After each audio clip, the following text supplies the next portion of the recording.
இன்னைக்கு நம்ம பார்க்க போகிற கதை என்னன்னா, இந்த விஷயத்தை உன்னால் செய்ய முடியாது அப்படின்னு யாராவது சொன்னாங்கன்னா, அதை நீ ஏற்றுக்கிட்டாதான் அது உன்னால் முடியாது. உன்னால் முடியும்னு நினச்சா முடியும் அப்படிங்கிற கதையை பற்றி தான் பார்க்க போகிறோம். கதைக்குள்ளே போகிறதுக்கு முன்னாடி எலக்ட்ரானிக் கேஜெட் ரிவ்யூ பற்றி எல்லாம் தெரிஞ்சுக்க நம்ம genreviews.online அப்படிங்கிற இந்த வெப்சைட்டை டச் பண்ணி நீங்கள் உள்ளே போய் பண்ணிங்கன்னா எந்த பெஸ்ட்டானது இருக்கோ அதை ரிவ்யூவை பார்த்து நீங்கள் பை பண்ணுறதுனா பை பண்ணிக்கலாம். இப்போ கதைக்குள்ளே போகலாமா? பழங்காலத்தில் தமிழ்நாட்டோட மலைப்பகுதியில் அமைஞ்சிருந்த ஒரு பசுமையான ஒரு சிற்றூர் தான் கோவிந்தாபுரம். இந்த ஊரோட மையத்தில் ஒரு பெரிய ஆலமரம் இருந்தது. நூற்றாண்டுகள் பழமையான இந்த மரம் ஊர் மக்களின் கூட்டங்களும் விழாக்களுக்கும் சாட்சியாக இருந்த மாதிரி அவ்வளோ பழமையான மரம் அது. ஒரு நாள் கனமழை பெஞ்சு காற்று வேகமாக வீசுச்சு. மரத்துக்கு அடியில் ஒரு பெரிய பாறை உருண்டு வந்து விழுந்துச்சு. அந்த பாறை மிகவும் பெரியதாகவும் கனமானவும் இருந்தது. மக்கள் அங்கு கூடுவதற்கும் விழா நடத்துவதற்கும் இடையூறாக இருந்தது. அதுக்கப்புறம் ஊர் மக்கள் அனைவரும் சேர்ந்து இந்த பாறையை அகற்ற தள்ளி முயற்சி பண்ணாங்க. ஆனால் அவங்களால அதை அசைக்க கூட முடியலை.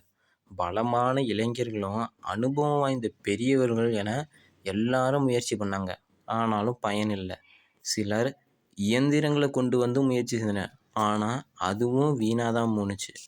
பல நாள் போணுச்சு. மக்கள் தங்கள் முயற்சியவே கைவிட்டாங்க. அந்த பாறையோட வாழ்வதற்கே பழகி கொண்டாங்க. ஆனால் அந்த ஊரில் வசித்த 10 வயசு சிறுவன் ஒருவன் தான் அந்த பாறையை அகற்றுங்கிற எண்ணத்தை விடவே இல்லை. அந்த பையன் பேர் முத்து. ஒவ்வொரு நாளுமே பள்ளி முடிஞ்சதும் முத்து அந்த ஆலமரத்தடிக்கு சென்று தான் சிறிய கைகள், அந்த சின்னஞ்சிறு கையால் பாறையை தள்ள முயற்சி செய்வான். சில நாட்கள் அவனை ஒரு சிறிய கம்பை கொண்டு வந்து பாறையை உருட்ட முயற்சி செய்தான். ஆனால் முடியல. ஆனால் அதுக்காக அவன் முடியலைன்னு சோர்ந்தும் போகலை. வேறு சில நாட்களில் அவன் பாறையின் கீழே சிறு கற்களை வச்சு அதன் மூலம் பாறையை உயர்த்த முயல்வான். உயர்த்தினா கொஞ்சம் உருட்டி விட்டா நவுந்துரும் அப்படின்னு ட்ரை பண்ணான். ஆனால் அப்படியும் முடியல. ஊர் மக்கள் முத்துவோட அந்த செயலை பார்த்து சிரிச்சனர். இவ்வளவு பெரியவங்களாலே முடியல, இந்த சின்ன பையனால் என்ன செய்ய முடியும் அப்படின்னு கேலி கிண்டலாக பேசினாங்க.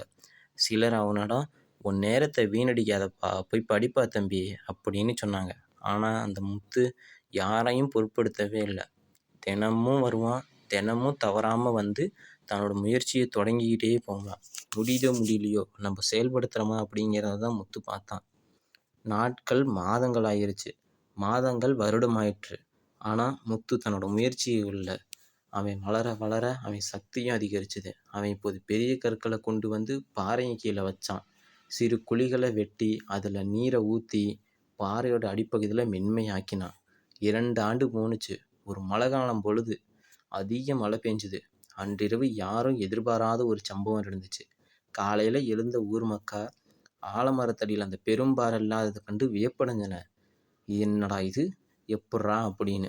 அது சற்று கொஞ்சம் தொலைவில் போய் உருண்டு கிடந்துச்சு. என்ன நடந்ததுன்னு அவங்களுக்கே புரியல.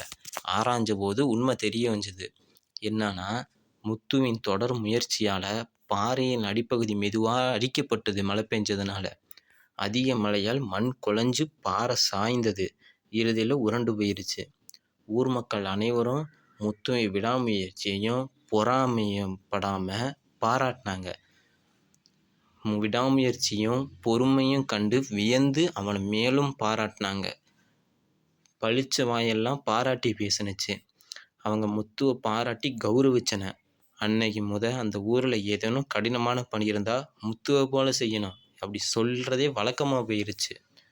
இந்த கதையிலேருந்து நம்ம கற்றுக்கிட்ட பாடம் என்னன்னா, எவ்வளவு பெரிய சவாலாக இருந்தாலும் சரி, தொடர்ந்து முயற்சி செஞ்சால் நாம் நிச்சயமாக வெற்றி பெறலாம்.